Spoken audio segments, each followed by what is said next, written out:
Bonjour à toutes, bonjour à tous. J'espère que vous avez très bien démarré la journée. Bienvenue dans le Good Morning Market de ce 13 mai 2019. Alors, j'espère que vous avez quand même bien passé le week-end et que vous avez eu assez de temps pour préparer vos plans de trading. Alors, hier, nous avions envoyé une vidéo, d'accord, sur la chaîne YouTube pour ceux qui se sont abonnés et ceux qui ont visualisé la vidéo. C'est quand même une vidéo une séance d'analyse technique avec les étudiants du CBT en général. D'accord? Donc, c'est ça qui remplace désormais nos revues hebdo de marché. Donc, ça vous permet également pour ceux qui ne seront pas là, mais ceux qui ne sont pas là pour le Zoom et le live, d'accord, de suivre ça directement sur la chaîne YouTube et de profiter également des questions qu'auraient déjà posées les étudiants. Alors, sans plus tarder, je vais commencer avec l'appel au USD. Donc, c'est quand même ce on a dit, le plan n'a pas changé. D'accord, ce que nous avons dit le week-end. Nous attendons, d'accord, cette zone, la tendance reste toujours baissière. Globalement, la tendance reste toujours baissière sur USD. Donc, comme on l'a toujours dit, on privilégie toujours des ventes dans ce cadre-là.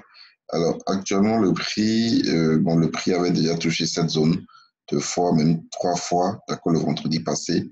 D'accord. Alors, on avait parlé d'une vente à ce niveau-là, prendre une vente, parce que même après cassure de cette petite résistance spéciale, tant que cette zone-là n'est pas cassée, d'accord, on ne peut pas encore parler de retournement. Et n'oubliez pas également qu'il y a cette grande droite de tendance qu'on a tracée en D1, d'accord, qui pourra également faire obstacle à la hausse du prix.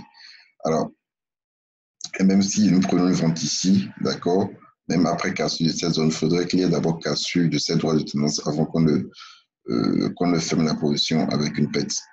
Donc, tant que nous sommes en dessous de cette résistance baissière, de cette zone également, nous pouvons prendre une vente pour aller chercher le prochain niveau. Ici, c'est-à-dire les 1,1173.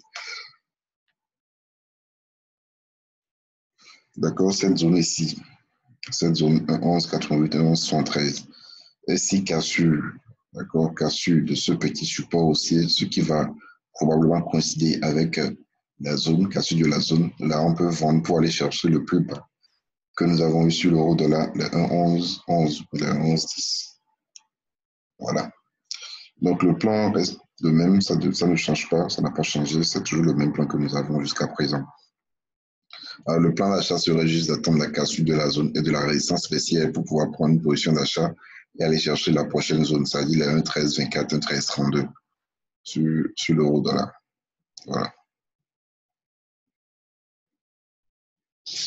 Alors, je continue avec le graphique de l'USD-CAD. Alors, l'USD-CAD, le vendredi passé, nous avons eu les chiffres de l'évolution de l'emploi au Canada qui sont sortis positifs pour le CAD. D'accord? Raison pour laquelle nous avons eu cette accélération baissière, cette cassure de ce niveau.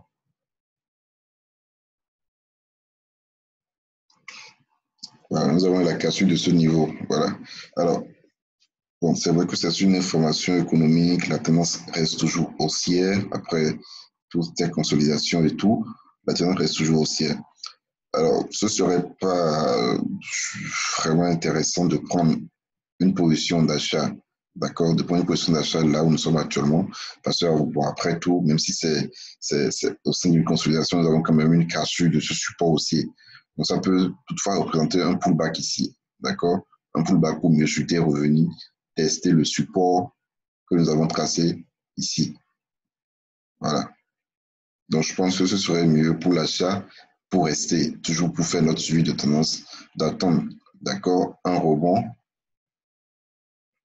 D'accord, nous avons deux scénarios possibles. Attendre un retour des prix sur ce niveau et chercher maintenant à prendre le rebond pour une hausse. Alors, ça peut ne pas forcément revenir, n'oubliez pas, ça peut ne pas forcément revenir. Et ça risque même de former un range. Sinon, même nous sommes en train d'assister à la formation d'un petit range ici. Voilà. Donc, ça peut former un range, sur le même que nous avons déjà le range. Voilà. Alors, peut-être en H1, d'accord, c'est cassure de cette petite zone ici, on peut acheter pour aller chercher les 3521 dont on parlait depuis pas mal de temps. D'accord, je crois que c'est le plus gros sur l'USD CAD. Voilà, le plus gros, je pense, le plus gros cette année. Alors, d'accord, donc le scénario, soit ça casse et nous prenons la position en H1 pour aller chercher les 35-21, soit nous avons un retour des prix ici. Là, ce serait un très bon point d'entrée, d'accord, pour l'achat et aller chercher la zone en haut, d'accord, d'abord cette zone, les 1,34-93, donc les 1,35 carrément, puis les 1,35-21. Si casse des 1,35-21, alors là, on ira chercher les 1,35-70. Bon, puis le sommet ici, 1,36-65. On sait quand même que la tendance est haussière, voilà. Maintenant, pour la baisse, toujours pour la baisse, cassure de ce support aussi, on peut vendre pour aller chercher la grande. D'accord? Bon, parce que là, nous avons tracé plusieurs tendances. Parce que l'analyse a été faite d'abord à partir du graphique daily. D'accord? Voilà. Alors, je continue avec l'USDJPY. On avait acheté la semaine passée, le vendredi passé, sur ce support, vous voyez, support. Alors, nous avons joué sur le rebond au niveau de cette zone.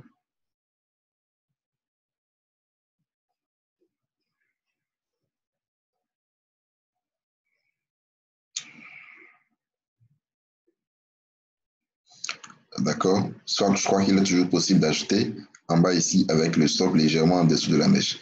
Alors on a vu le stop sur la mèche, ça a failli toucher, mais ça n'a pas touché. Le prix est revenu juste exactement ici, puis est reparti. Donc juste là, nous sommes toujours dedans. Il est toujours possible de prendre la position ici à l'achat, d'accord? Pour d'abord aller chercher ce niveau, puis la zone d'équilibre du range, les 110,4 ici.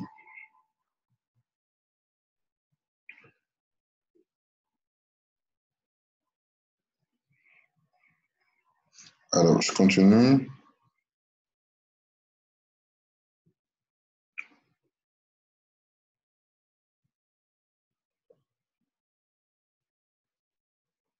Je continue avec NZD USD. Voilà, NZD USD, on a raté le rebond. D'accord, l'ouverture hier parce que vous avez vu ce canal magnifique. Nous avons tendance baissière.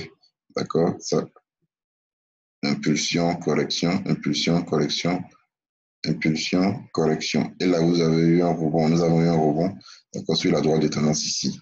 Bon, je crois quand même qu'il n'est pas encore tard. On peut toutefois surveiller la cassure de ce niveau. Voilà.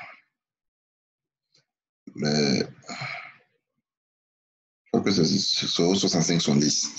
Voilà, si clôture sous les 0,65-70, nous pouvons prendre une vente pour aller chercher le bout de la mèche en bas ici. De toute façon, nous voyons que nous sommes dans un canal baissier descendant, donc la tendance reste baissière. Voilà. Alors, il y a également le gold qui nous intéresse. Le gold, je vais voir. Bon, toujours en consolidation, toujours également dans ce range, d'accord? Le gold ici, le plan que nous avons établi, c'est que nous attendons un rebond sur la résistance laissée ici pour vendre. Bon, ce niveau, c'est le 50% de retracement de ce niveau-là, d'accord, de ce mouvement, 50% de retracement. Raison pour laquelle ça n'arrive jusqu'à pas présent pas à casser, d'accord? Alors, on attend un rebond ou en H1, je peux tracer un support haussier et vendre sur la cassure de ce dernier. Ça veut dire, au lieu d'attendre forcément le rebond, ça peut ne pas aller faire, ça peut ne pas faire un rebond et casser ce support.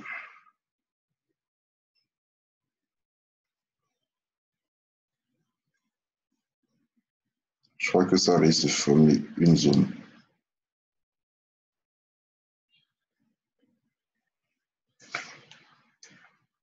Le mieux quand même serait d'attendre la cassure de support que nous avons tracé en bas ici. Voilà. Et là, nous pourrons prendre la vente pour aller chercher le support haussier daily que nous avons tracé. Sinon même H4. Voilà, ce grand support haussier. Ça.